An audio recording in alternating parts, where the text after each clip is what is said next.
आप लोग हेडिंग डालिए अपनी कॉपी में, क्या लिखेंगे? छंद। अब देखिए इससे प्रश्न क्या बनेगा, है ना? तो यदि डिस्क्रिप्टिव पैटर्न का प्रश्न आएगा, पहले लिखते चलिए ताकि आपको क्लियर रहे कि हम पढ़ क्या रहे हैं और कर क्या रहे हैं। यदि डिस्क्रिप्टिव पैटर्न का प्रश्न आया तो पूछा जाएगा छंद से आप क्या समझते हैं, छंद के अंग के या अंगों के नाम लिखिए। ये एक प्रश्न हुआ, यानी छंद और छंद के अंग। दूसरा प्रश्न करेगा छंद से आप क्या समझते हैं, इसके प्रमुख प्रकारों पर चर्चा कीजिए। यानी दूसरा प्रश्न क्या हो जाएगा, छंद और छंद के प्रकार। ये काफी डिटेल जैसा हो गया।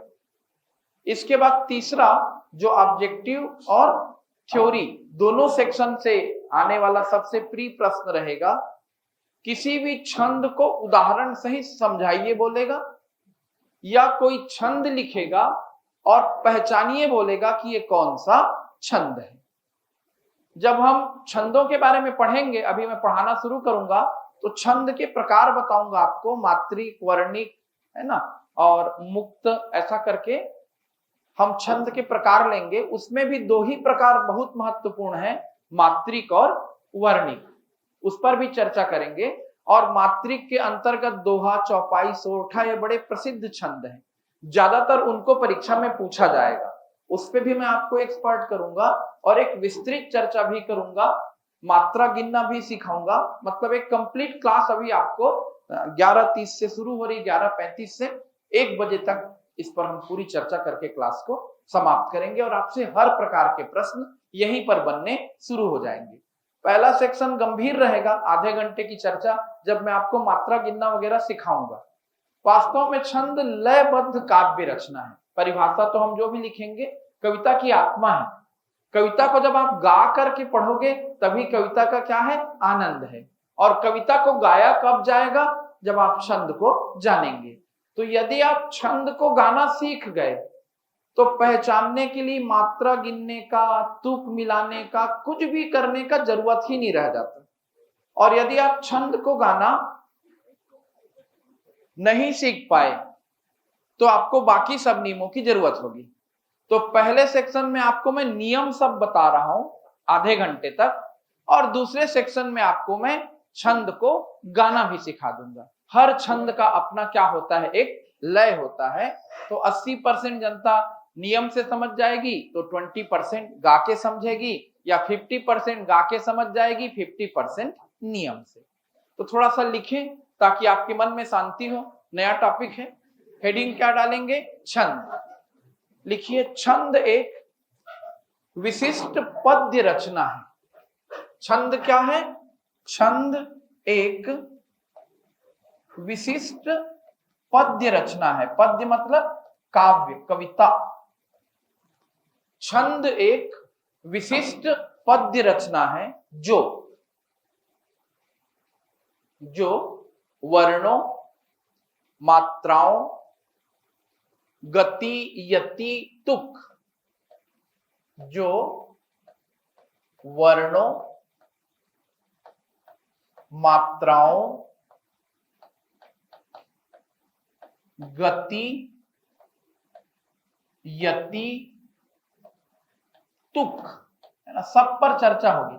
एक बार दोहरा रहा हूं, छंद एक विशिष्ट पद्य रचना है जो वर्णों, मात्राओं, गति, यति, तुक आदि से नियमित होती है या नियोजित होती है। आदि से नियोजित होती है। छंद एक विशिष्ट पद्य रचना है जो वर्णों, मात्राओं, गति, यति, तुक आदि से नियोजित होती है, आदि से बनती है या आदि के नियमों के अनुसार चलती है। कैसे चलती है हम प्रैक्टिकली देखेंगे। दूसरी साइड हेडिंग डालिए, छंद के अंग। छंद के 7 अंग होते हैं, 7 अंगों पर चर्चा होगी। छंद का पहला अंग है वर्ण, छंद का दूसरा अंग है मात्रा, छंद का तीसरा अंग है गति, छंद का चौथा अंग है यति, छंद का पांचवा अंग है गण, छंद का छठवां अंग है चरण और छंद का सातवां और एक महत्वपूर्ण अंग है तुक। ये 7 अंग है छंद के, 7 अंग। अभी मैं ऐसे ही लिखा रहा हूं, ये सारे अंग आपसे खुद ब खुद बात करेंगे। जब हम कविता पढ़ेंगे तो गति किसको कहते हैं, यति किसको कहते हैं, सब आप प्रैक्टिकली समझोगे। पर अभी हम शुरुआत थोड़ा सा बोझिल तरीके से कर रहे हैं, क्योंकि छंद से रुचिकर टॉपिक दुनिया में कोई नहीं है। गाना है, गाना गाना किसको अच्छा नहीं लगता, पर शुरुआत कहां से कर रहे हैं, नियम से कर रहे हैं, इसलिए आपको क्लास थोड़ी बोझिल लगेगी। छंद के कितने अंग होते हैं, यदि प्रश्न आया तो आप क्या लिखेंगे, छंद के कितने अंग होते हैं, 7। कौन कौन से अंग होते हैं, वर्ण, मात्रा, गति, यति, गण, चरण और तुक। एक एक लाइन में इनको थोड़ा थोड़ा समझते हैं। पहली साइड हेडिंग डालिए वर्ण, वर्ण। ओके, वर्ण भाषा की लघुतम इकाई है, हमने वर्णमाला में पढ़ा भी है इसको। वर्ण भाषा की लघुतम इकाई है, ब्रैकेट में लिख लो, लघुतम वाक ध्वनि। वर्ण भाषा की कैसी इकाई है, लघुतम। भाषा की सबसे छोटी इकाई को क्या कहा जाता है, यह ऑब्जेक्टिव प्रश्न है। भाषा की सबसे छोटी इकाई को कहा जाता है वर्ण। वर्ण भाषा की सबसे छोटी इकाई है, लघुतम वाक ध्वनि। दूसरी हेडिंग, हाँ वर्ण जान तो रहे हो भाई, 2 वर्ण होते हैं, स्वर और व्यंजन। तो बिना स्वर व्यंजन या क ख ग घ आ ई, इसके बिना कविता कैसे बनेगी, न इसके बिना शब्द बनेगा, न इसके बिना कविता बनेगी। कविता ही छंद है। तो पहला नींव की ईंट, बुनियाद की ईंट है ना, पहली इकाई, पहला यूनिट क्या है, वर्ण। तो ये छंद का पहला अंग हो गया वर्ण। दूसरा लिखिए मात्रा। अब अक्षर के ऊपर मात्रा लगती है, मात्रा छंद का दूसरा अंग। क्या है छंद का दूसरा अंग, मात्रा। डेस करके लिखो, वर्णों के उच्चारण में लगने वाले समय को मात्रा कहते हैं। वर्णों के उच्चारण में लगने वाले समय को क्या कहा जाता है, मात्रा। किसको कहते हैं मात्रा, वर्णों के उच्चारण में लगने वाले समय को। अब देखो मात्रा के 2 प्रकार पढ़ेंगे अभी हम यहां पर, लघु और गुरु। और हम बचपन से पढ़ते आए हैं छोटी मात्रा और बड़ी मात्रा, छोटी ई, बड़ी ई। छोटी ई के उच्चारण में कम समय लगता है, इसीलिए वो लघु है, और बड़ी ई के उच्चारण में ज्यादा समय लगता है, इसीलिए वो गुरु है। ऐसी अलग अलग संयुक्त व्यंजन है, अक्षर ज्ञा सबको मैं सिखाऊंगा, किसके उच्चारण में कैसे समय लगेगा, तो उसको कितनी मात्रा मिलनी चाहिए। लेकिन मात्रा शब्द की परिभाषा दिमाग में बैठ गई। मात्रा क्या है, वर्णों के उच्चारण में लगने वाला समय क्या कहलाता है, मात्रा। अब तीसरे नंबर पे आइए, गति। गति छंद के पढ़ने की लय या प्रवाह को गति कहते हैं। क्या है गति, छंद के पढ़ने की लय या प्रवाह। पढ़ेंगे तो आप खुद ब खुद समझ जाएंगे कैसे लय होती है। छंद के पढ़ने के प्रवाह या लय, लय को ही क्या कहते हैं, गति। हर छंद का अपना अपना क्या होता है, लय होता है। तो छंद के पढ़ने के प्रवाह को, लय को क्या कहा जाता है, गति। अब लिखिए यति। छंद को पढ़ते या गाते समय, छंद को पढ़ते या गाते समय बीच में लिए गए विराम को यति कहते हैं। छंद को पढ़ते या गाते समय बीच में लिए गए विराम को क्या कहते हैं? यति। तो अब गति और यति दोनों का अर्थ समझ में आ गया। गति यानी चलना और यति यानी रुकना। कविता कहते कहते जब हम फ्लो में चल रहे हैं तो गति है, और बीच में कहीं पर रुके तो वो क्या है? यति है। 4 अंग दिमाग में बैठे, वर्ण, मात्रा, फिर उसके बाद गति, और गति के बाद यति। 5वां लिखिए गण। गण 3 वर्णों का समूह गण कहलाता है। 3 वर्णों का समूह, जैसे कमल 3 वर्ण है। 3 वर्णों का समूह। कैसे वर्ण है तीनों? लघु लघु लघु, सीखेंगे बाद में। कुल मिला के 3 वर्णों का समूह, ये क्या कहलाता है? गण। 6वां लिखिए चरण। चरण पद, चरण। यति के अनुसार, यति के अनुसार निर्धारित छंद की पंक्तियां चरण कहलाती हैं। यानी लाइन, 1 लाइन, 2 लाइन, 3 लाइन, वही चरण है। यति के अनुसार, यति के अनुसार निर्धारित छंद की पंक्तियां क्या कहलाती हैं? चरण। यति के अनुसार निर्धारित छंद की पंक्तियां चरण कहलाती है। यानी जहां पर जाकर हम एक विश्राम लेते हैं, जैसे जय हनुमान ज्ञान गुण सागर, रुक गए, एक चरण हो गया। एकदम क्लियर है? यति के अनुसार निर्धारित छंद की पंक्तियां चरण कहलाती हैं। तो ये छंद का कौन सा अंग हो गया? 6वां। 7वां अंग लिखिए तुक। छंद के पदों के अंत में समतुल्यता। छंद के पदों के अंत में समतुल्यता। छंद के पदों के अंत में समतुल्यता, ये तो कविता का बहुत बड़ा गुण है। तुक, जो तुक के अनुसार लिखी गई कविता है वो तुकांत है, और जो तुक के अनुसार नहीं लिखी गई है अतुकांत है। और केवल तुक मिला मिला के लिख रहे हो तो तुकबंदी है। तुक छंद की आत्मा भी है, और तुक के ही पीछे भाग कर सब काम कर लिए बोलोगे तो हंसी मजाक के पात्र भी बनोगे। तुक समझ में आ रहा है कि नहीं आ रहा है? जैसे अभी मैंने क्या कहा? जय हनुमान ज्ञान गुण सागर।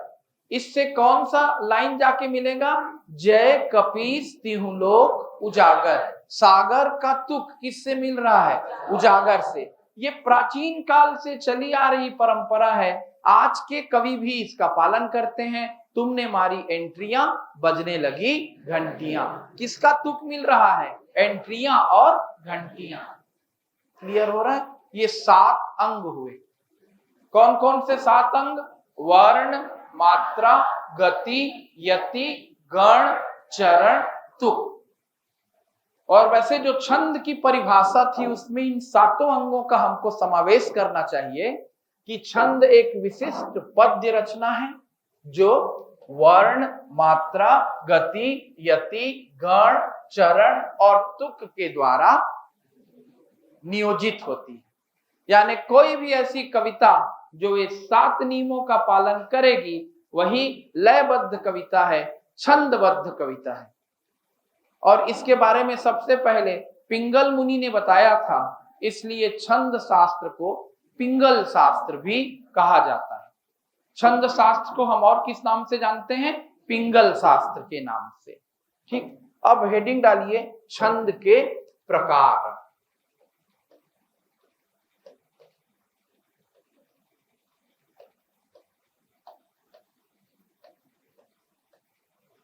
ये एक बड़ा सेक्शन है जो आपके दिमाग में 100% बैठना चाहिए। छंद के प्रकार। प्रकार मैं 4 बताऊंगा, लेकिन उसमें से आपके लिए काम का है 2। पहला प्रकार है मात्रिक छंद,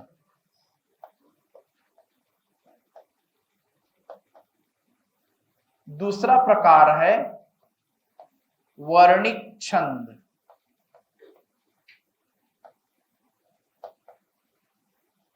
तीसरा प्रकार है, पहला मात्रिक दूसरा वर्णिक। अब इन दोनों को मिलाएंगे तो तीसरा बनेगा।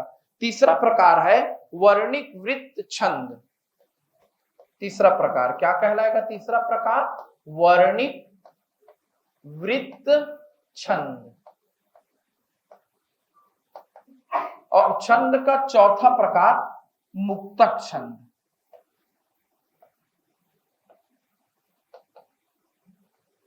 मुक्तक छंद, ये 4 प्रकार है।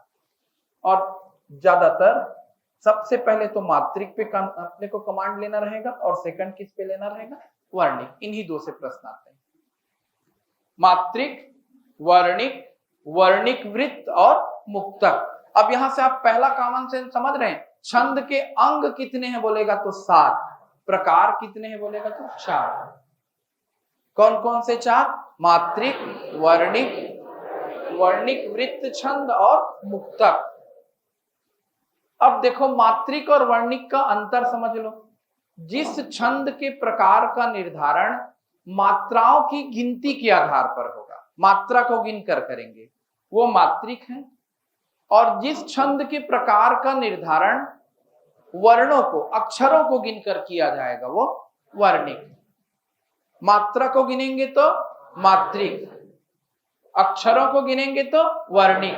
दोनों की एक जैसी मान लो हम वैल्यू रखेंगे, दोनों के आधार पे मिला जुला निष्कर्ष निकालेंगे तो वर्णिक वृत्त।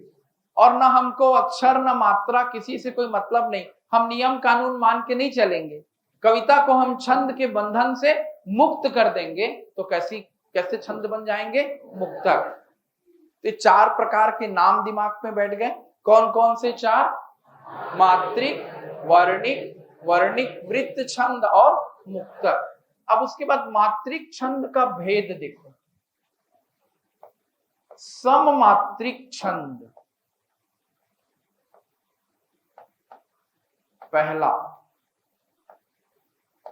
पहला भेद कौन सा है? मात्रिक छंद का सम। सम का मतलब समझ रहे हो? सम यानी क्या होता है? समान। यानी जितनी पंक्ति, हर पंक्ति में एक जैसी मात्रा। पढ़ते पढ़ते सीखेंगे। पहला है सममात्रिक छंद, दूसरा है अर्ध सममात्रिक छंद। ये मात्रिक छंद का प्रकार चलने लगा। पहला क्या है? सममात्रिक छंद, दूसरा क्या है? अर्ध सममात्रिक छंद, और तीसरा विषम मात्रिक छंद। तो अब आपसे यदि पूछा जाएगा कि मात्रिक छंद के कितने प्रकार होते हैं, तो मात्रिक छंद के कितने प्रकार होते हैं? 3, सममात्रिक, अर्ध सममात्रिक और विषम मात्रिक। अब तीनों को समझिए। जिसके हर चरण में एक जैसी मात्रा, वो सममात्रिक। कोई 2 चरण में एक जैसी मात्रा, 2 में एक जैसी मात्रा, तो वो अर्ध सममात्रिक। और अलग अलग प्रकार की मात्राएं यदि हैं तो कैसा हो जाएगा? वो विषम मात्रिक छंद। लेकिन हर बार गिना किसको जाएगा? यहां पर मात्राओं को। अब उसके बाद सममात्रिक छंद में पहला, आगे हम सिस्टमेटिक पढ़ेंगे, पहले नाम से परिचित हो रहे हैं, चौपाई। और मात्रा दिमाग में हमेशा के लिए रखें 16। पहला कौन सा है? चौपाई। ठीक है। चौपाई के प्रत्येक चरण में कितनी मात्राएं होंगी? 16। दूसरा रोला। रोला, इसमें प्रत्येक चरण में 24। रोला के बाद तीसरे नंबर पे गीतिका, इसके प्रत्येक चरण में 26। और चौथे नंबर पे हरि गीतिका। इसके बाद भी और कई सममात्रिक छंद हैं, लेकिन ये 4 पे पहले कंट्रोल कमांड हमको लेना है। बाकी आप और कुछ भी पढ़ते रहना, आल्हा, तोमर, आपकी मर्जी, लेकिन पहले 4। कौन कौन से 4? चौपाई, रोला, गीतिका, हरि गीतिका। फिर 5वें 6वें में आप क्या पढ़ सकते हो? आल्हा, तोमर, देश। लेकिन 4, और 4 में भी चौपाई और रोला है। वैसे क्रम आपके दिमाग में बैठते जा रहा है। कैसे मात्राओं का क्रम दिमाग में बैठेगा? चौपाई 4 चरण, प्रत्येक चरण में 16 मात्राएं। चौपाई के बाद रोला 4 चरण, प्रत्येक चरण में 24 मात्राएं। रोला के बाद गीतिका 4 चरण, प्रत्येक चरण में 26 मात्राएं। गीतिका के बाद हरि गीतिका 4 चरण, प्रत्येक चरण में 28 मात्राएं। ये पहले पढ़ें, फिर बाकी की मात्रा पढ़ते रहें। ये 4 नाम बैठा दिमाग में? चौपाई, रोला, गीतिका, हरि गीतिका। और वैसे ही अर्ध सममात्रिक में दोहा और अर्ध सममात्रिक में सोरठा। 90% केस में चौपाई, दोहा और सोरठा ही पूछने की परंपरा है। तो ये 3 छंद तो हमसे किसी कीमत पर ना बिगड़े। कौन कौन से 3? चौपाई, दोहा, सोरठा। और उसके बाद तीसरा है बरवै छंद। अर्ध सममात्रिक में तुलसीदास ने इस छंद में बरवै रामायण लिखा है। और चौथा छंद है उल्लाला। अर्ध सममात्रिक छंद के 4 प्रमुख प्रकार, मतलब वो लिख रहा हूं 4 उदाहरण। कौन कौन से 4? दोहा, सोरठा, बरवै और उल्लाला। मात्राएं बाद में बता दूं क्या? वैसे जान विषम 13 कला, सम शिव दोहा मूल। जुबान में रहेगा आपके, पढ़ते पढ़ते कराएंगे कि दोहा में कितने चरण होते हैं? 4। पहले चरण में 13, दूसरे में 11। जो जानता होगा देखो, पढ़ते पढ़ते तो मैं सिखाऊंगा ही। 13, 11 और सोरठा में 11, 13। ऐसा भी संक्षिप्त में रखें, सिखाते समय और बताऊंगा। सब एक साथ बताने लगूंगा तो ज्यादा हो जाएगा। अभी नाम से इंट्रोडक्शन हो रहा है आपका। ये 4 आ गए। कोई लोग तो जीवन में पहली बार सुन रहे होंगे, इंग्लिश मीडियम के बेचारे। दोहा, सोरठा, बरवै, उल्लाला। ये कैसे छंद हैं? अर्ध सममात्रिक। और उधर कौन कौन से हैं? चौपाई, रोला, गीतिका, हरि गीतिका, आल्हा, तोमर। ये सब कैसे हैं? सममात्रिक। अब विषम मात्रिक छंद, तो इसमें आता है छप्पय और इसमें आता है कुंडलियां। इतने छंदों को हमको कम से कम सीखना है, जिनको मैं इंपॉर्टेंट बताते जा रहा हूं, और सब हम सीख लेंगे। विषम मात्रिक छंद कौन कौन से हैं? छप्पय और कुंडलियां। ओके, तो सुनो बच्चों ध्यान से। छंद के प्रकार कितने होते हैं? 4। कौन कौन से 4? मात्रिक, वर्णिक, वर्णिक वृत्त और मुक्तक। उसमें से हमने मात्रिक छंद पर चर्चा कर ली। मात्रिक छंद का 3 सेक्शन है, सममात्रिक, अर्ध सममात्रिक, विषम मात्रिक। ये किनारे हो गया। अब कौन बच गया? वर्णिक छंद। वर्णिक छंद के भी ढेर उदाहरण मिलेंगे। 2 उदाहरण कम से कम जानिए, जिसको आपको परीक्षा की दृष्टि से जानना है। एक है सवैया और एक है कवित्व। इसके बाद आप जो बोलेंगे मैं सब पढ़ाने में सक्षम हूं। पढ़ाते पढ़ाते जब मैं डिटेल जाऊंगा आप समझ जाएंगे। लेकिन आपके हित में है आपको कितने छंदों से परिचित होना है। एक चौपाई, दूसरा रोला, तीसरा गीतिका, चौथा हरि गीतिका, 5वां दोहा, 6वां सोरठा, 7वां बरवै, 8वां 9वां छप्पय, 10वां कुंडलियां, 11वां सवैया, 12वां कवित्व। इतना पहले 12 छंदों से कम आज हम परिचित होने का प्रयास करेंगे। नाम दिमाग में बैठा? आगे बढ़ जाएं। अब आपको अगला काम कराना पड़ेगा मुझको, मात्रा गिनने का नियम। कि किसको, वैसे तो आसान है, छोटी मात्रा को 1 अंक है और बड़ी मात्रा को 2 अंक है, लेकिन फिर भी आप हेडिंग डालिए, मात्रा गिनने के नियम।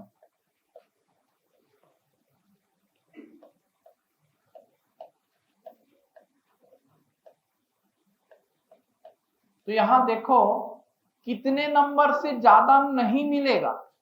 2 से ज्यादा, यानी मात्रा 3 नहीं होगी। वैसे हम पढ़े हैं ह्रस्व, दीर्घ और प्लुत, लेकिन जब हम छंद में जाएंगे तो मात्रा 2 है। एक है लघु, लघु को 1 अंक देते हैं, 1 इस अक्षर से प्रदर्शित करते हैं। और दूसरी मात्रा होती है गुरु, गुरु यानी दीर्घ या बड़ी मात्रा, इसको 2 अंक देते हैं और इस चिन्ह से लिखते हैं। इंग्लिश का एस जैसा चिन्ह है, लेकिन उस समय इंग्लिश भाषा दुनिया में नहीं आई थी, ये हमारा ही चिन्ह है, लघु और गुरु। ये किसके 2 प्रकार के चिन्ह हुए? मात्रा के। लघु कहने से कितना अंक मिलेगा? 1, और गुरु कहने से कितना अंक मिलेगा? 2। ठीक, अब लिखते चलिए। नियम नंबर 1,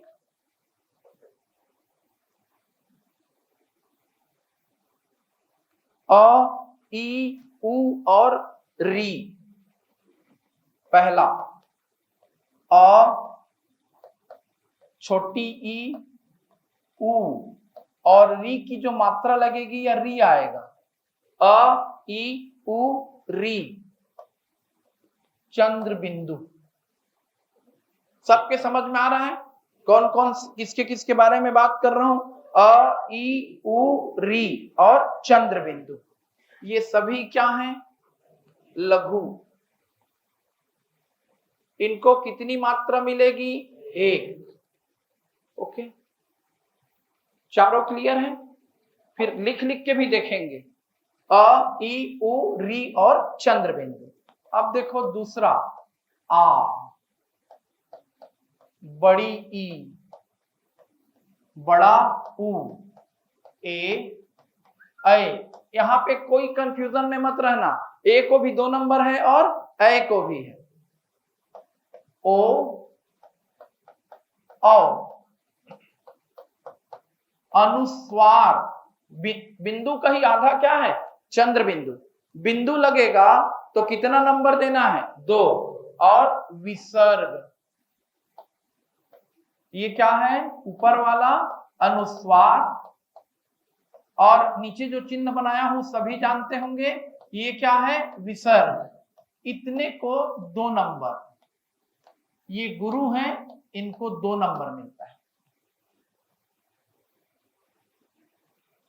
ये पहला नियम है, सबसे मूल। अ, ई, उ और री, चंद्र बिंदु कविता में दिखेगा, कितना अंक देंगे उनको? 1।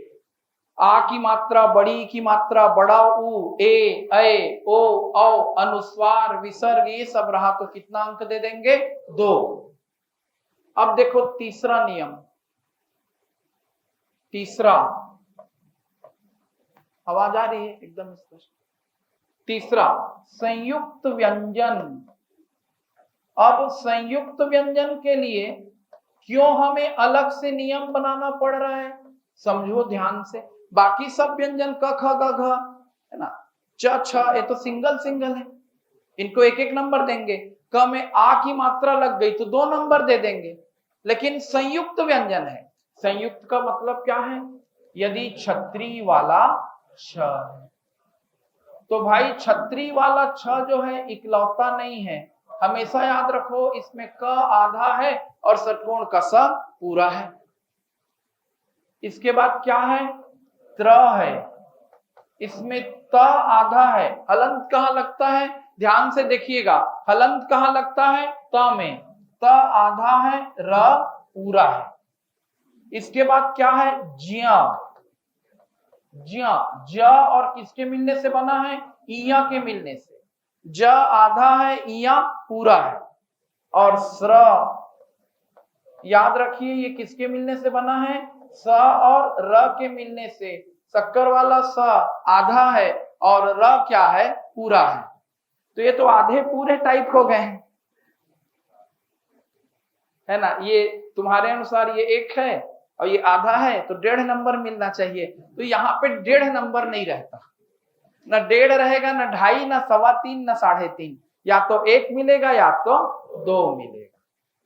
ठीक, तो पहले चारों को लिखे संयुक्त व्यंजन। अब नीचे लिखो, यदि संयुक्त व्यंजन शब्द के प्रारंभ में आएंगे, यदि संयुक्त व्यंजन शब्द के प्रारंभ में आएंगे तो लघु माने जाएंगे, और जब ये शब्द के बीच में आएंगे तो 2 मात्राओं का असर डालेंगे। फिर से सुन लें, यदि संयुक्त व्यंजन शब्द के प्रारंभ में आएंगे तो लघु माने जाएंगे, लेकिन यदि ये शब्द के मध्य में, बीच में, कहीं पर बीच में आएंगे तो 2 मात्राओं का प्रभाव डालेंगे। कैसे? एक उदाहरण देख लो, जैसे क्षमा। अब इसमें मात्रा गिननी है। संयुक्त व्यंजन क्या है? छतरी वाला छ, लेकिन ये शुरू में है इसलिए कितना नंबर मिला? 1। और मां में म में आ की मात्रा है 2, तो दोनों मिलकर के कितना नंबर हो गया? 3। ये गिनना समझ में आया? यदि छतरी का छ सामने है तो क्या प्रभाव डालेगा भैया? वो 1 का।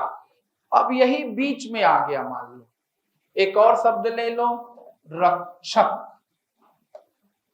रक्षक, अब रक्षक पे आओगे तो ये र है, धन, ये क्या है? क है, धन, फिर क्या आएगा? स आएगा, और फिर क्या है? रक्षक, फिर क है। ऐसे ही है ना, तोड़ेंगे। रक्षक, छ के बदले क्या लेना पड़ेगा? क धन स। और जब आप इसका उच्चारण करोगे तो रक यानी रक, ये क्या हो गया? 2, ये क्या हो गया? 1, ये क्या हो गया? 1। तो मात्रा रक्षक में कितनी है? 4। ये नियम बना। संयुक्त व्यंजन यदि बीच में आएंगे तो क्या करेंगे? ये 2 मात्रा का प्रभाव डालेंगे। क्लियर है? गिनते गिनते, जैसे आरक्षक, कैसे होगा? अब ऐसा जोड़ जोड़ के बनाते रहोगे तो सब गड़बड़ है। आरक्षक, जल्दी जल्दी गिनना आना चाहिए। आ में 2, र और छ का मिलके यहाँ पे र में 2, छ के कारण 1 और क के कारण 1, 2 2 4 2 6, ऐसा आ जाएगा। प्रैक्टिस करेंगे अभी। और ये मात्रा गिनने के पीछे दीवाना नहीं होना है, मैं बता रहा हूं। मात्रा गिनना मैं किनारे कर दूंगा, थोड़ा सा भी मेरे से सीख लोगे, इसीलिए मुझको खोजते हैं। मात्रा गिन के तो कोई भी पढ़ा लेगा ना, और फिर मात्रा गिनने में गलती होने का 100% चांस है, देखिएगा। और कहीं कहीं पे कवि को छूट है एक आध मात्रा ऊपर नीचे करने का। तुलसीदास रामचरितमानस लिख रहे हैं, रात भर गिन गिन के नहीं लिखते हैं। लघु गुरु सही तरीके से कविता लिखोगे, मात्रा ऑटोमेटिक उतनी आती है। तो मैं आपको कविता लिखने का तरीका ये सिखाऊंगा, मात्रा किनारे हो जाएगा। लेकिन फिर भी मात्रा को अभी सीख रहे हैं इसलिए पढ़ रहे हैं। पहले पढ़े हमने जितने अ है, ई है, उ है, री है, चंद्र बिंदु है 1 नंबर, बड़ा आ है, ई है, उ है, और क्या है? ए है, ऐ है, ओ है, औ है, और क्या है? अनुस्वार है और विसर्ग है। कितना नंबर? 2 नंबर। संयुक्त व्यंजन यदि शुरू में आ रहा है तो क्या प्रभाव डालेगा? 1, और बीच में आएगा तो कितने का प्रभाव डालने लगेगा? 2 का प्रभाव डालने लगेगा। आगे बढ़ो तो आधे अक्षर, जब आधे अक्षर से कोई शब्द शुरू होता है तब उसे मात्रा के रूप में नहीं गिनते। आधा अक्षर, जब आधे अक्षर से कोई शब्द शुरू होता है तो उसे मात्रा के रूप में नहीं गिनते। स्तरीय, अब इसमें आधा अक्षर नहीं गिनाएगा, ये त में 1, री में 2, य में 1, कितनी मात्रा है इसमें, सॉरी कितनी मात्रा है इसमें, 4। किसका मात्रा छूट गया, आधे अक्षर का। लेकिन आगे लिखो, लेकिन यदि उदाहरण लिख लिए, इस तरी में हमने कितनी मात्रा ली है, 4, किसकी मात्रा को छोड़ दिए हैं, आधा अक्षर। लेकिन यदि आधा अक्षर बीच में आ जाए, लेकिन यदि आधा अक्षर बीच में आ जाए और उससे पहले का अक्षर लघु हो, लेकिन यदि आधा अक्षर बीच में आ जाए और उससे पहले का अक्षर लघु हो तो वह गुरु हो जाता है। लेकिन यदि आधा अक्षर बीच में आ जाए और उससे पहले का अक्षर लघु हो तो वह गुरु हो जाता है। ये देखो, अभी ये आधा सा कहां आ गया, बीच में। उसके पहले का अक्षर क्या है, ब है। ब को कितनी मात्रा मिलनी चाहिए, 1, पर ये आधा वाला इसके साथ डोनेट हो गया, 2, 1 3, 1 4। बस्तर में कितनी मात्रा है, 4। क्लियर है। सेम जैसे संयुक्त व्यंजन में हो रहा था वैसे यहां पर भी समझो, यदि आधा अक्षर किसी शब्द के पहले है तो उसकी मात्रा ही नहीं गिनते। बेचारा संयुक्त व्यंजन का तो 1 गिन रहे थे, आधे अधूरे को छोड़ दिए, सामने में आया था, पर वो बीच में आया तो उसके कारण पहला वाला अक्षर यदि लघु है तो क्या हो जाएगा, वो गुरु। और लिखो, लेकिन यदि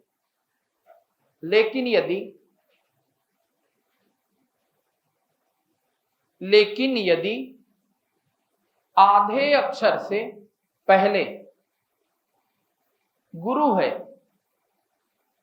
लेकिन यदि आधे अक्षर से पहले गुरु है तो वह गुरु ही रहेगा, महागुरु नहीं होगा।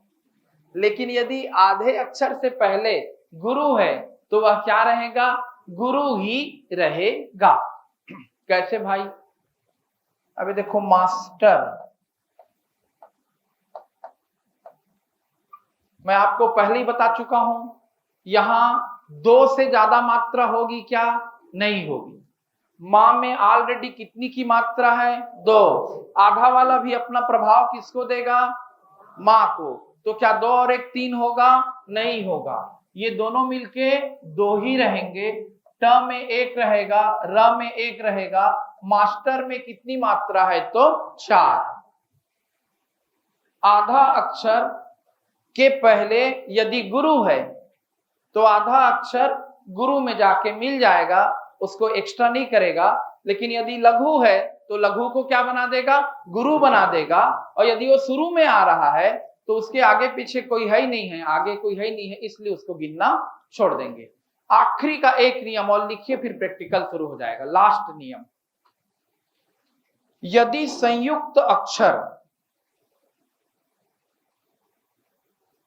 शब्द के शुरू में हो, यदि संयुक्त अक्षर, आधा नहीं, कौन सा अक्षर अब बोल रहा हूं, संयुक्त। यदि संयुक्त अक्षर शब्द के शुरू में हो तो उसकी गिनती लघु की होती है।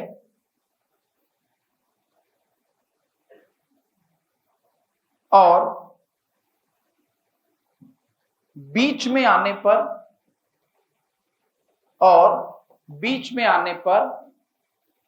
उसका भार, और बीच में आने पर उसका भार अपने से पहले के अक्षर पर पड़ता है,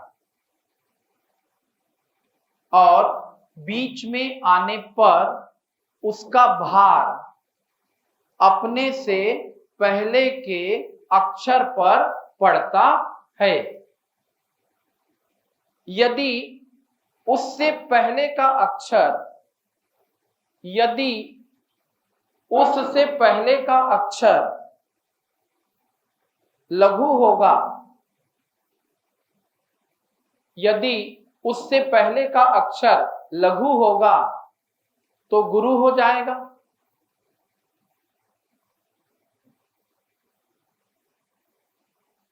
और यदि गुरु रहा तो गुरु ही रहेगा। यदि उससे पहले का अक्षर लघु रहा तो गुरु हो जाएगा और गुरु रहा तो गुरु ही रहेगा। उदाहरण देखो, ये क्रम है, क्रम। क और म है ना, आधा मतलब ये संयुक्त अक्षर है। क के साथ क्या मिला हुआ है? र। तो क्या बोले हैं? यदि शुरू में है, जब ये शुरू में है तो शुरू में रहेगा तो इसको कितना नंबर देंगे? 1। और म को कितना नंबर? 1। क्रम में कितनी मात्रा है? 2। सुन लो, जो आपको लिखाया हूं उसको प्रैक्टिकल सामने में लिख के दिखा भी रहा हूं। यदि संयुक्त अक्षर शब्द के शुरू में है तो उसकी गिनती 1 मात्रा की होती है। अब यदि वो बीच में आ गया तो उसका भार सामने वाले पर जाएगा। जैसे देखो, एक शब्द ले लेते हैं, अभ्रक। कैसे लिखेंगे? अब इसको तोड़ो। अ धन भ धन र धन र धन क। ऐसी टूटेगा क्या? देखो तो, कि एक बार आएगा। मैंने अभ्रक गलत लिख दिया हूं, ऐसा लिखा ही नहीं जाएगा। कैसे लिखेंगे? अभ्रक। अब तोड़ो इसको। आ धन क्या होगा? भ धन क्या होगा? र धन क्या होगा? क। अभी भी सही है क्या? नहीं है। कहां पर गलती हुई है? कहां पे हलंत लगेगा? भा में। अभ्रक। ऐसा देखो, यहां पे एक बहुत बड़ा रहस्य है, इसलिए मैं इतना मेहनत करा रहा हूं, गलत सही लिख के दिखा रहा हूं। बहुत लोगों के मन में डाउट आएगा। यस यस, हाँ, इसीलिए तो ऐसा 2-2 बार, एक बार गलत लिखा हूं फिर ऐसे लिखा हूं, ताकि तुम्हारे दिमाग का भूत उतरे। सुनो अब ध्यान से, कंफ्यूजन मैं ही क्रिएट किया हूं जानबूझकर। क्यों? समझना। व्यंजन द्वित्व में जो आधा दिखता है वो पूरा रहता है, जो पूरा दिखता है वो आधा रहता है।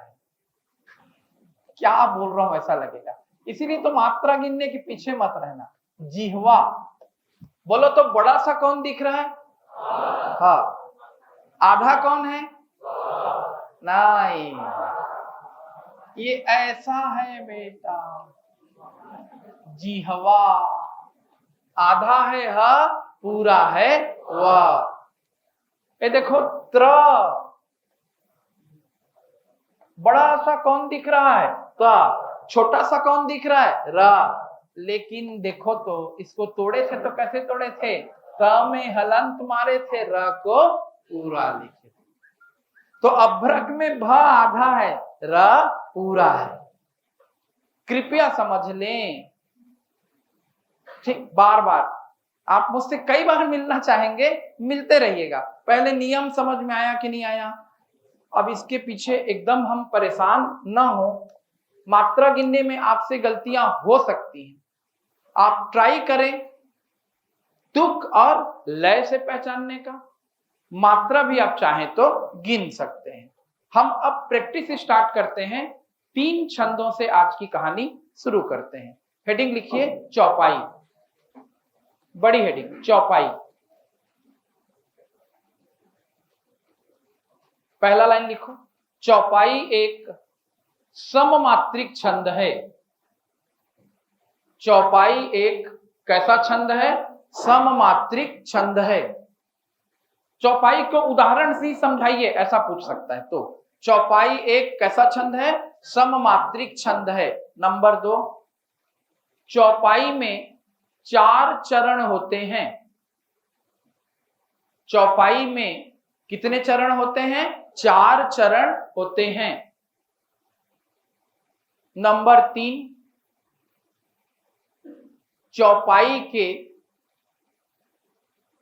प्रत्येक चरण में 16 मात्राएं होती हैं।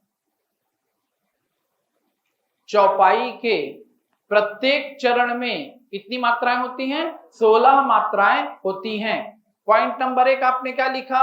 चौपाई कैसा छंद है? सममात्रिक छंद। चौपाई में कितने चरण होते हैं? 4। चौपाई के प्रत्येक चरण में कितनी मात्रा? 16। लास्ट लाइन, चौपाई में तुक, चौपाई में तुक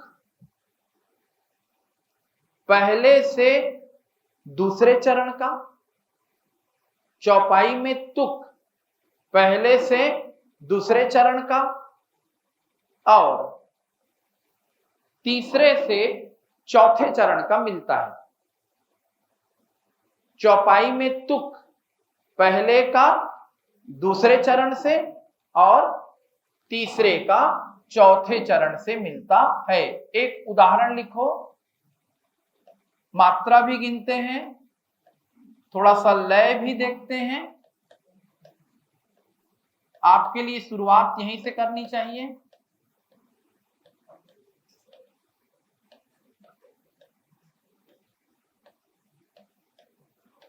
ये देखिए पहला चरण, यहां पर एक यति, यति यानी विराम। ये दूसरा चरण,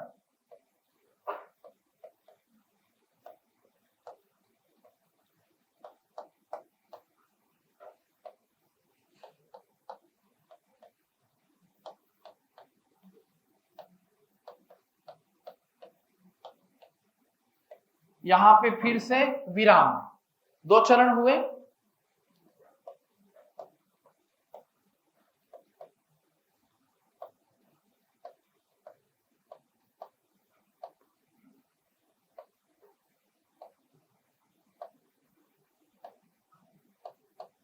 ये चरण नंबर 3।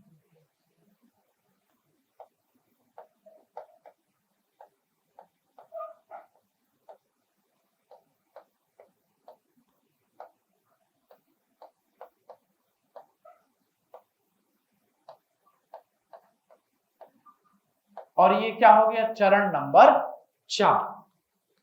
तो पहला पॉइंट क्लियर, चौपाई में 4 चरण। ठीक, ये आपने 4 चरण लिखे। प्रत्येक चरण में कितनी मात्रा होती है? लिखे हैं 16। गिनो, 1 2 3 4 6 7 9 10 11 12 14 15 16। जो मैंने आपको मात्रा गिनना सिखाया है, प्रैक्टिकली गिन के दिखा रहा हूं। हर चरण को गिन के देख लेना, हर चरण में कितनी मात्रा निकलेगी? 16। कम ज्यादा होगी तो हम मात्रा लगाने में गलती किए होंगे। तिहु में बड़ा ऊ लगा दूंगा मान लो मैं, या बड़ा ऊ होगा तो छोटा लगा दिया होगा, हमारे से गलती होगी। ये मानो कितना चरण हुआ? एक चरण में कितनी मात्रा हुई? 16। पहला पॉइंट 4 चरण क्लियर। दूसरा पॉइंट प्रत्येक चरण में कितनी मात्रा? 16। तीसरा पॉइंट क्या है? तुक जो होता है पहले चरण का दूसरे से। ये देख लो, सागर का तुक किससे बना? उजागर से। और क्या देखे हैं? तीसरे चरण का चौथे से। धामा का किससे बना? नामा से। आप तुक से ही पकड़ लोगे। चौपाई का तुक कैसा है? चौपाई का तुक है 1 2 3 4। ये चौपाई का तुक, 1 का 2 से, 3 का 4 से, 1 2 3 4। इसके बाद लय देख लो, कई प्रकार से गाते हैं। जय हनुमान ज्ञान गुण सागर, जय कपीस तिहु लोक उजागर। कभी न कभी तो सुने होंगे। रामदूत अतुलित बल धामा, अंजनी पुत्र पवन सुत नामा। ये एक तरीका हुआ। क्रॉस क्वेश्चन पे चर्चा करेंगे। आपने अभी ये आपके दिमाग में बैठ जाए। कोई बीच में सर बोल रहा है, जोर से बोलो। यदि ध्यान से सुनो, सबसे सरल प्रश्न आएगा, चौपाई छंद को उदाहरण सहित समझाइए। क्या समझाओगे? चौपाई एक सममात्रिक छंद है। इसमें 4 चरण होते हैं। इसके प्रत्येक चरण में 16 मात्राएं होती हैं और पहले से दूसरे का तथा तीसरे से चौथे चरण का तुक मिलता है। नंबर 2 लिखो दोहा। दोहा मैं महत्व के अनुसार लिखा रहा हूं। दोहा मेरे को लिखाना था रोला, चौपाई, रोला, गीतिका, हरि गीतिका, ये 4 कैसे हैं? सममात्रिक हैं। दोहा, सोरठा, ये कैसे हैं? अर्ध सममात्रिक। ये आपके जुबान दिमाग में चढ़ना चाहिए। अब मैं अर्ध सम में चला गया क्योंकि पूछेगा दोहा को ज्यादा। लिखो दोहा। दोहा एक अर्ध सममात्रिक छंद है। दोहा एक अर्ध सममात्रिक छंद है।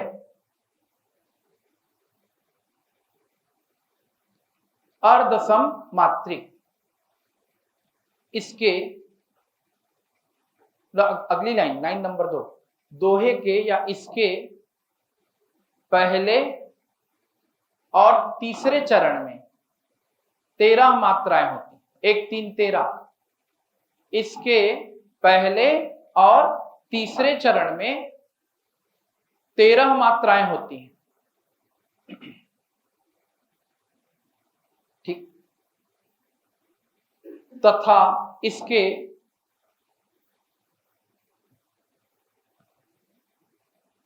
दूसरे और चौथे चरण में 11 मात्राएं होती। देखो दोहा, दोहा का क्या तरीका है? दोहा में 1 3 13, 2 4 11। कैसा छंद है दोहा? अर्ध सममात्रिक छंद। इसके पहले और तीसरे चरण में 13 मात्राएं, दूसरे और चौथे चरण में 11। नीचे लिखो।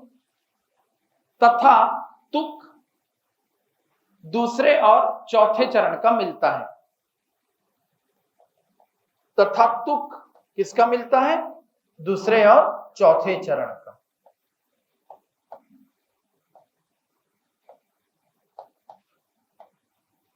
लिखिए।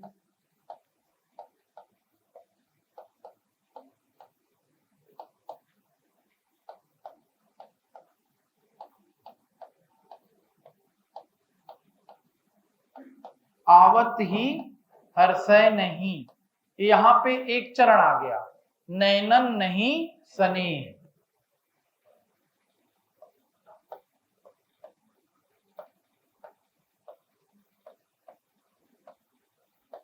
तुलसी तहां न जाइए।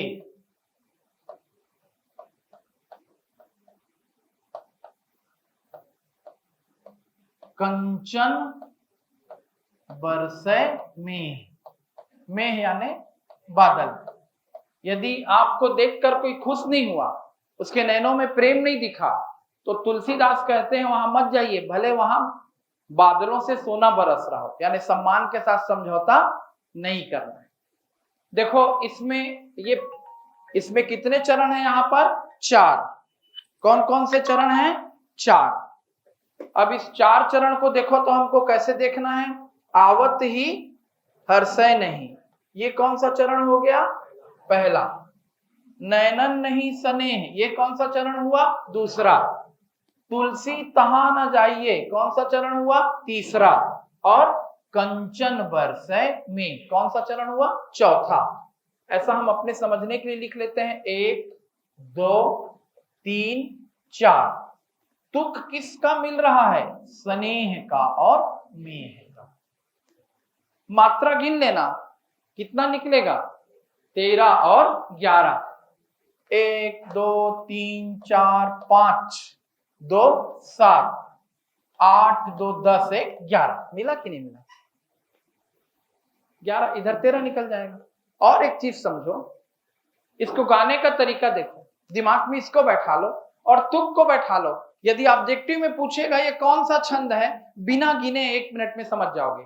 कैसे गाते हैं? कई प्रकार से। एक तरीका था गीत गाता चल में गा के सुनाए थे, दोहों को क्रम से। आवत ही हर्षय नहीं, नैनन नहीं सने, तुलसी तहाँ न जाइए, कंचन बरसै में। रे तुलसी कंचन बरसै में। ये छंद का लय है। लय पकड़ा गया तो बाकी कलाकारी करने की जरूरत नहीं है, नहीं तो सब रट के बनाओगे। एक उदाहरण हुआ, अभी हम डिटेल जाएंगे, प्रैक्टिस आपकी भरपूर होगी। अब हेडिंग डालो सोरठा। सोरठा लिखो। सोरठा एक अर्ध सममात्रिक छंद है। सोरठा जैसे दोहा है, बिल्कुल वैसी क्या है सोरठा। सोरठा एक अर्ध सममात्रिक छंद है, ठीक, जिसके पहले और तीसरे चरण में 11 मात्राएं होती हैं। सोरठा एक अर्ध सममात्रिक छंद है, जिसके पहले और तीसरे चरण में कितनी मात्राएं होती हैं 11, तथा दूसरे और चौथे चरण में 13 मात्राएं होती हैं, तथा दूसरे और चौथे चरण में कितनी मात्राएं होती हैं 13 मात्राएं होती हैं। ब्रैकेट में लिख लो दोहा के विपरीत। दोहा के विपरीत जस्ट उल्टा है ये, देख लो। 1 3 13 दोहा में था, यहां पर क्या हो गया 1 3 11, 2 4 वहां पर 11 था, यहां पर 2 4 13 हो गया। तो दोहा का क्या है ये विपरीत है, और इसीलिए कहा जाता है दोहा उल्टे सोरठा। किस छंद को उलट देने से सोरठा छंद बनता है? कौन से छंद को उलट देने से सोरठा छंद बनता है? दोहा को। लास्ट लिख लो, सोरठा में तुक पहले और तीसरे चरण में होता है।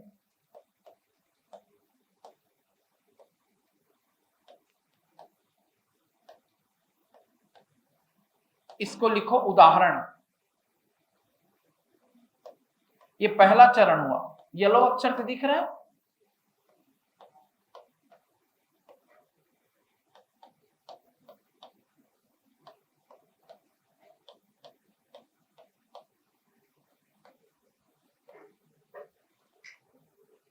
देवताओं का सारा समूह जल रहा था, जरत सकल सुरवृंद। मेरा बहुत प्रिय सोरठा है।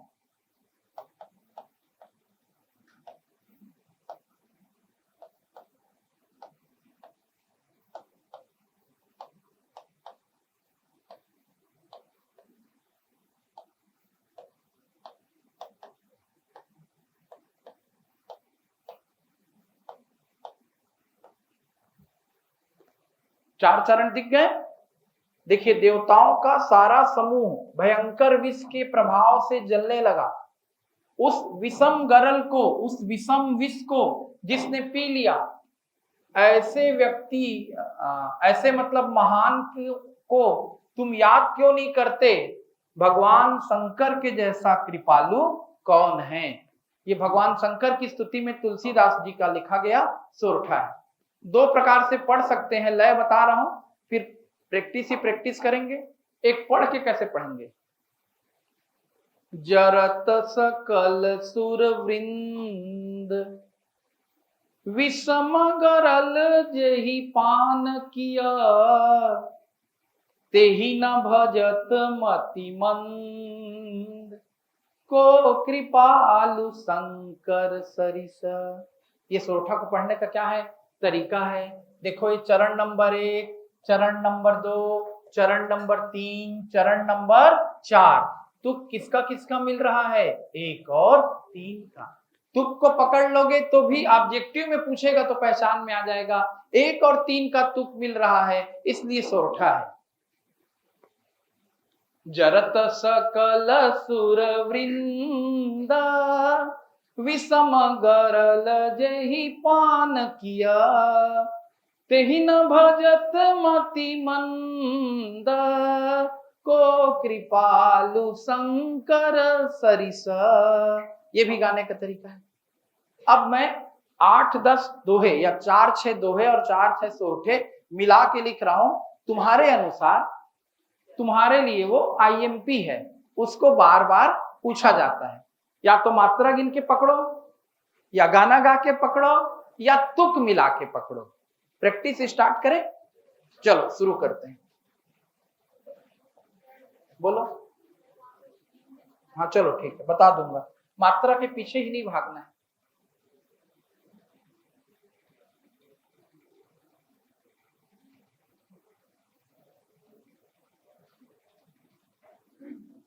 वो सब सिखा दूंगा। मात्रा में जितनी गलती होगी 10 बार पूछ लेना, सिखाऊंगा। पर बाकी चीजों से भी तो आपको क्या करना है, इधर सुन, मेरी तरफ देख। आपको यदि पूछेगा चौपाई को उदाहरण से समझाइए। चौपाई में 4 चरण, प्रत्येक चरण में 16 मात्रा, एक एग्जाम्पल लिख दिए। दोहा को उदाहरण से समझाइए, इतना चरण, ऐसी मात्रा, एक लिख दिए। ऑप्शन में पूछेगा कौन दोहा है कौन चौपाई है, तो मैं 10 टेक्निक बता रहा हूं, उधर भी तो ध्यान दे। नहीं देना है तो कोई बात नहीं, ठीक है। इधर सुनो ध्यान से। पहचानना है दोहा है कि सोरठा है कि चौपाई। लिखते चलो।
मात्रा देखना किसी किसी में आगे पीछे भी होगा।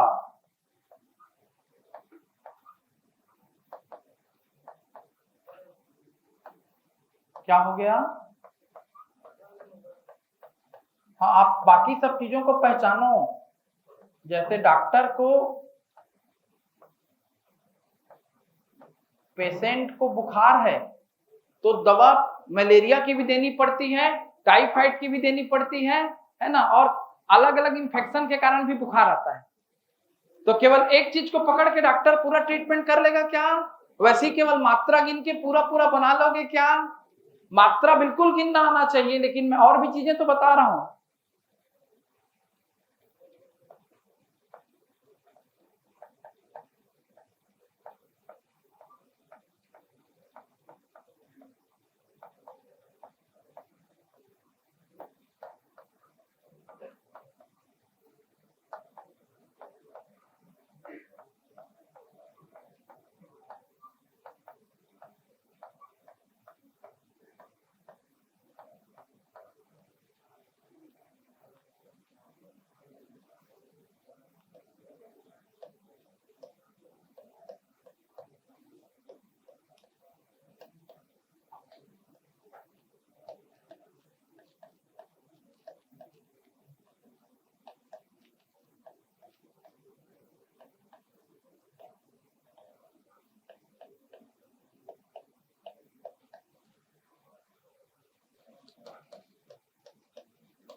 देखते चलिए और अपने साथ लिखते चलिए और बनाते चलिए।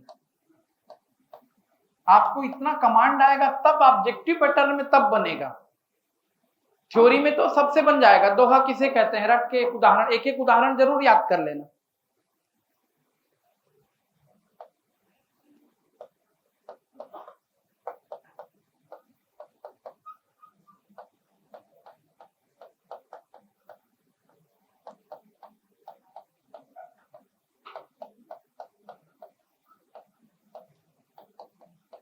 एक और लिख लें आखिरी।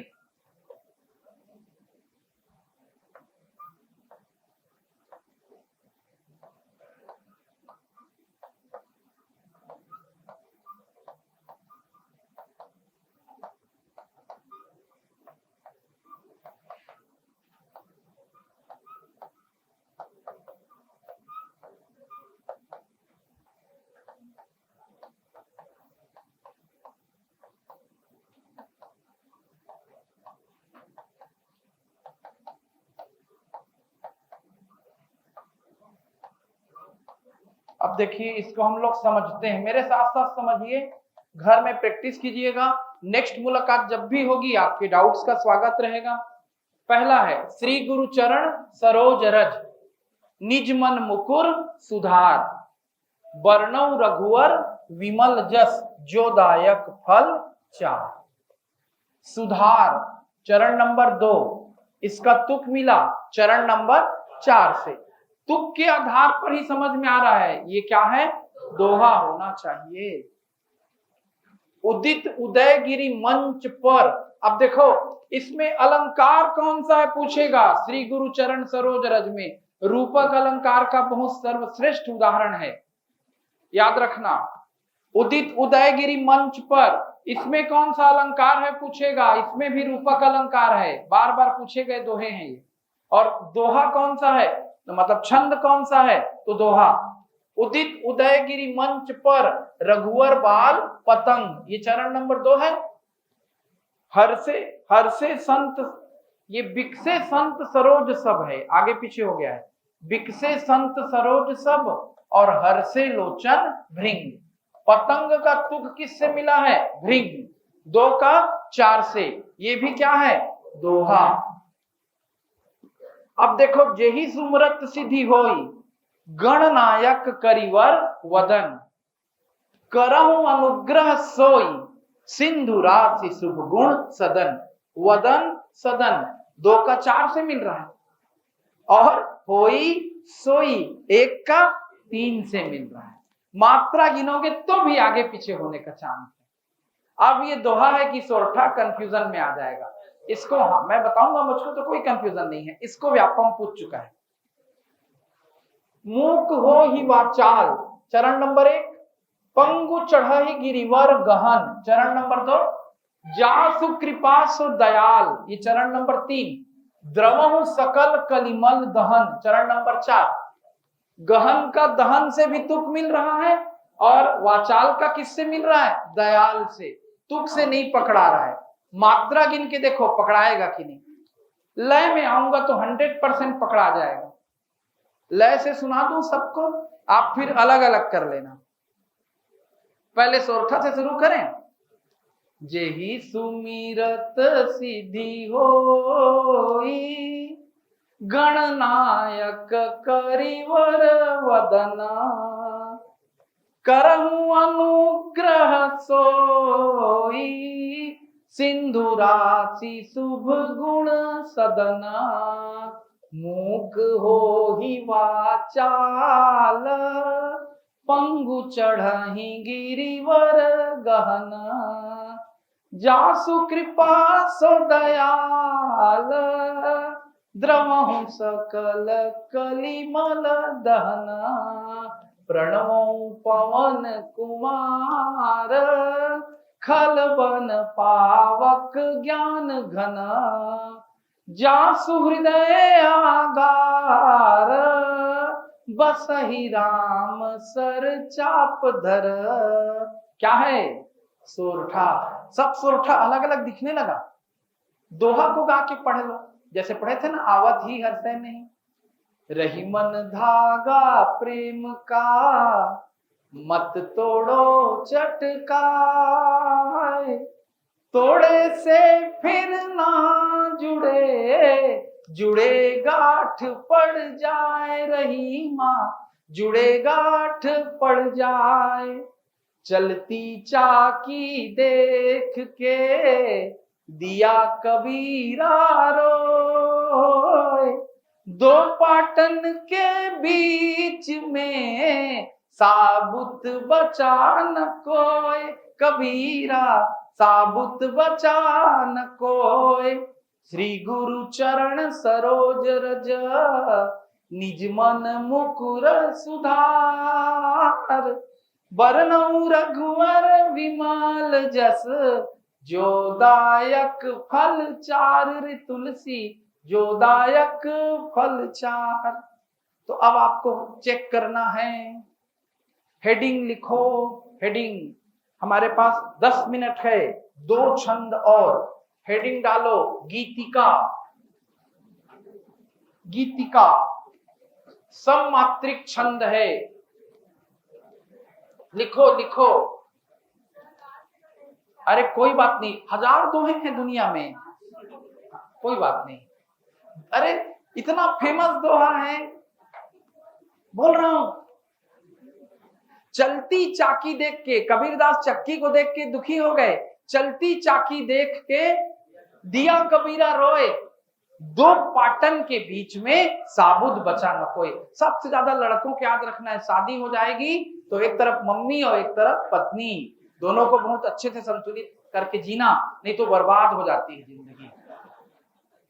चलती चाकी देख के दिया कबीरा रोए, दो पाटन के बीच में साबुत बचा न कोई। हेडिंग डालो गीतिका। गीतिका एक सममात्रिक छंद है। गीतिका एक सममात्रिक छंद है। इसमें 4 चरण होते हैं।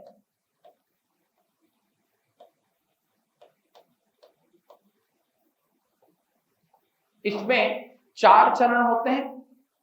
गीतिका एक सममात्रिक छंद है, इसमें 4 चरण होते हैं और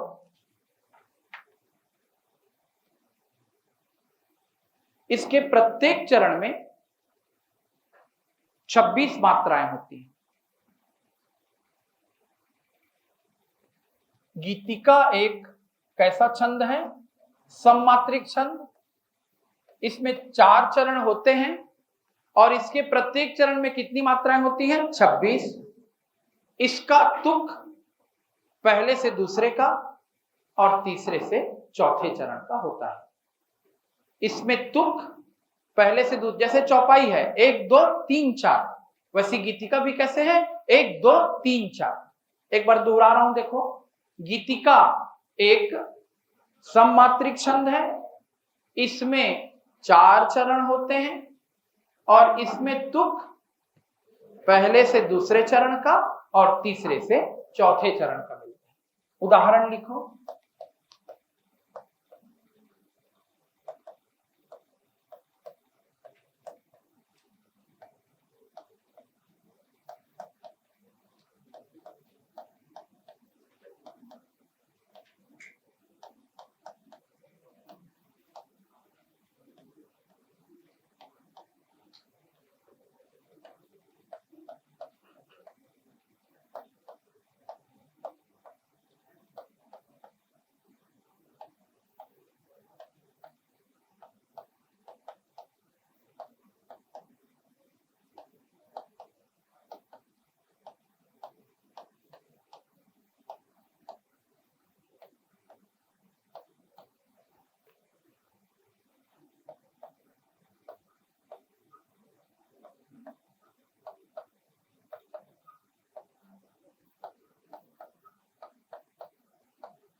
चौथी पंक्ति क्या है,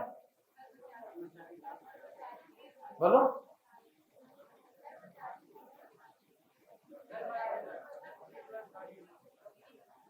ब्रह्मचारी।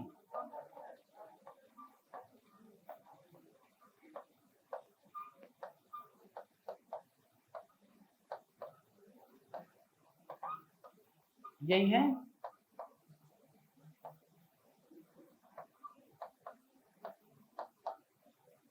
ये 4 पंक्तियां हैं। मात्रा गिनिएगा, हर चरण में कितना बने 26 निकलेगा। कम ज्यादा निकला मतलब मेरे लिखने में गलती है, सुधारिएगा, देखिएगा और किताबों से। लय आपके दिमाग पे आना चाहिए। कौन सा छंद है ये, गीतिका। बिल्कुल इससे मिला जुला किसका लय रहेगा, हरि गीतिका। पहले इसको देख लो, सुने होगे बचपन से, सरस्वती शिशु मंदिर में तो जो पढ़ा है वो जानता ही होगा। हे प्रभु आनंद दाता ज्ञान हमको दीजिए, शीघ्र सारे दुर्गुणों को दूर हमसे कीजिए, लीजिए हमको शरण में, हम सदाचारी बने, ब्रह्मचारी धर्म रक्षक वीर व्रतधारी बने। 4 चरण, प्रत्येक चरण में 26 मात्राएं। पहले चरण का तुक दूसरे से और तीसरे चरण का तुक चौथे चरण से मिलता है। ये कौन सा छंद है, गीतिका। गीतिका छंद को उदाहरण से ही समझाइए, सरल क्वेश्चन। वैसे कोई भी कविता देके पहचानो बोलेगा, प्रैक्टिस करेंगे। ऑब्जेक्टिव बुक कोई लाया है, मेरी बुक रखे हो कोई ऑब्जेक्टिव, उसमें छंद वाला सेक्शन निकालो। थोड़ी देर में यदि समय बच गया तो करेंगे, 2 बजने वाला है। और दूसरा, जिस एक चीज है, आपसे लिखने में देर हो जा रही है, 1 बजने वाला है, वो घड़ी में 2 बज रहे, आधा घंटा और पढ़ सकते हैं। आपसे लिखने में मिस हो रहा है, तो नाम से तो मेरे परिचित हो, है ना, रविंद्र तिवारी। उसको टाइप करोगे ना यूट्यूब में, तो मेरा चैनल भी है रविंद्र तिवारी करके, उसको सब्सक्राइब कर लेना, ये उसमें भी रहेगा।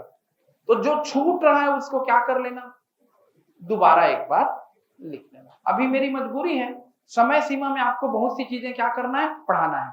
हेडिंग डालो, हरि गीतिका। हरि गीतिका, हरि गीतिका एक सममात्रिक छंद है। जैसे गीतिका वैसी हरि गीतिका। चैप्टर निकालो। हरि गीतिका एक सममात्रिक छंद है। इसमें 4 चरण होते हैं। इसमें कितने चरण होते हैं, 4 चरण होते हैं। इसके प्रत्येक चरण में 28 मात्राएं होती हैं। इसके प्रत्येक चरण में कितनी मात्राएं होती हैं, 28 मात्राएं होती हैं। फिर से आपको सोते जागते उठते बैठते याद रहे, हरि गीतिका कैसा छंद है, सममात्रिक छंद। इसमें कितने चरण होते हैं, 4। इसके प्रत्येक चरण में कितनी मात्राएं होती हैं, 28। तथा तुक पहले से दूसरे चरण का, तथा तुक पहले से दूसरे चरण का, तथा तीसरे से चौथे चरण का मिलता है। तुक जो है पहले से दूसरे चरण का, और तीसरे से किसका मिलता है, चौथे चरण का मिलता है। देखो तो दोहा, चौपाई, गीतिका, हरि गीतिका, सब में तुक कैसे गया है, 1 2 3 4। मात्रा 16 26 28। बीच में 24 मात्रा वाला एक छंद और घुसा है जिसको छोड़ दिए हैं। कौन सा छंद है, रोला। उसको भी पढ़ना रहेगा, एक ही दिन में सब कैसे होगा। चलो हरि गीतिका का उदाहरण लिखो।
छंद को कविता की आत्मा कहा जाता है। और वैसे एक चीज और याद रखना, छंद जो है कविता का पैर कहलाता है। पैर से इंसान क्या होता है, चलता है। और यदि आप छंद को सही तरीके से जानोगे तो कविता चलेगी। बिना छंद के इसको जो पढ़ रहा होगा, मन जाही राजही मिलही सोवर, तो कविता अभी चल नहीं पा रही है। लय से पढ़ेंगे तो कविता चलना शुरू करेगी।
इसे ध्यान से समझो।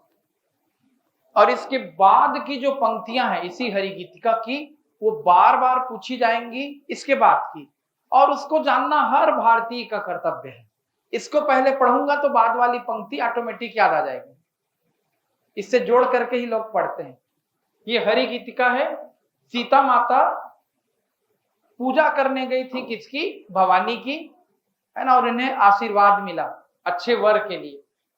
मन जाहि राजहि मिलहि सोवर, सहज सुंदर सावरो, करुणा निधान सुजानशील, स्नेह जानत रावरो, एहि भांति गौरी असीस सुनि सिय, सहित हिय हर्षित अली, तुलसी भवानी पूजी पुनि पुनि, मुदित मन मंदिर चली, श्री रामचंद्र कृपालु भज मन, हरण भव भय तारुणम, नव कंज लोचन कंज मुख कर, कंज पद कंजारुणम, कंदर्प गणित अमित छवि नव, नील नीरद सुंदरम, पटपीठ मानहु तड़ित रुचि सुचि, नवमी जनक सुतावरम, बज दीन बंधु दिनेश। याद आ गया ये सब छंद?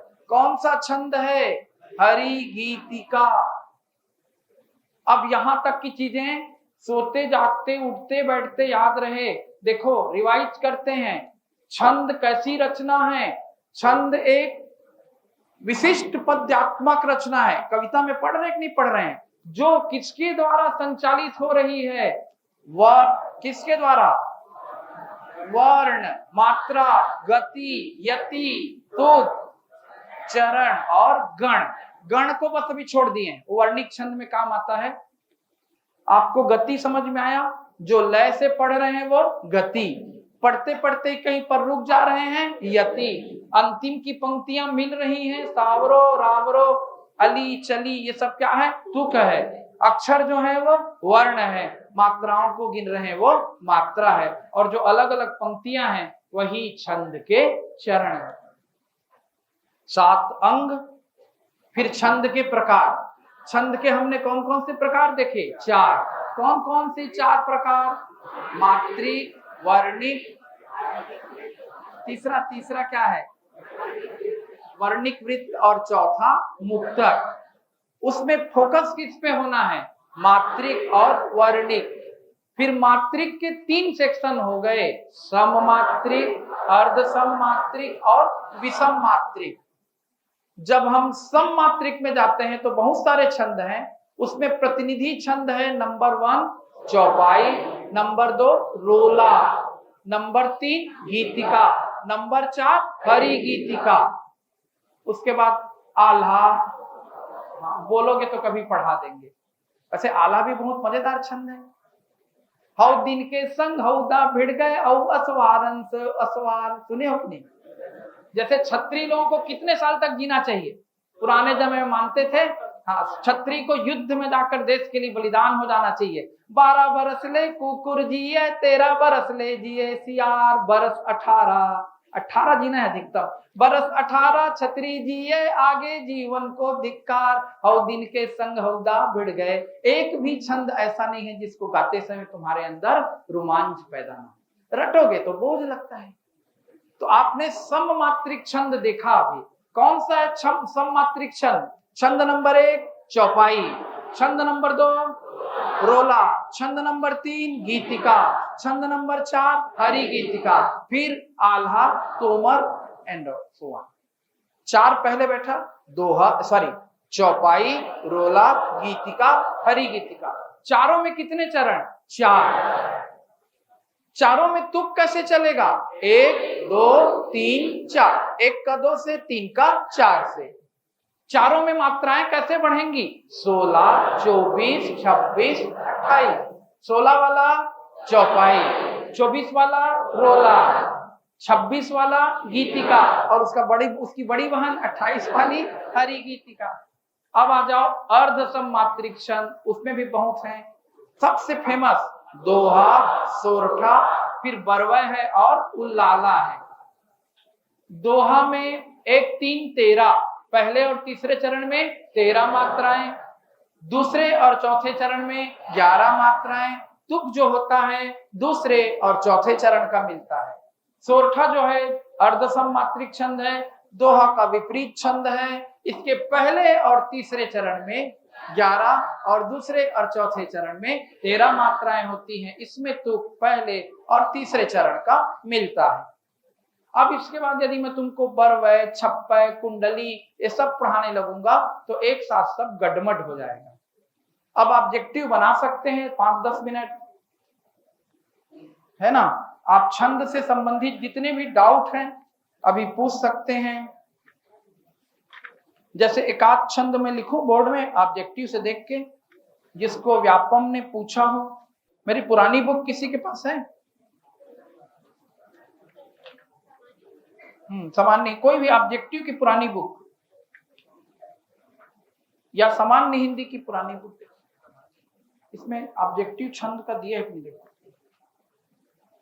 इस कम, देखो हम लोग क्या करते गए थे, रखो ना बेटा, इसमें भी कम है। छंद से संबंधित प्रश्नों को ना थोड़ा सा कम कर दिए थे। क्यों? क्योंकि छंद को पूछना कौन छोड़ दिया है? हाँ, अचानक से आपके सिलेबस में आप लोगों को महाकवि बनाने के लिए क्या ऐड कर दिया गया है? छंद। आप प्रैक्टिस करें कि छोड़ दें? प्रैक्टिस नेक्स्ट टाइम कर लें। आपसे देखिए, अब आप ऑब्जेक्टिव बनाना शुरू करें, बाकी छंद को पढ़ना शुरू करें। आपसे जो प्रश्न नहीं बनेगा आप उसको लेके आए, तब फिर उस छंद पर चर्चा करेंगे। ये कौन सा छंद था, ऑब्जेक्टिव में क्यों नहीं बना। ठीक, और कुछ पूछना है आप क्रॉस क्वेश्चन कर सकते हैं।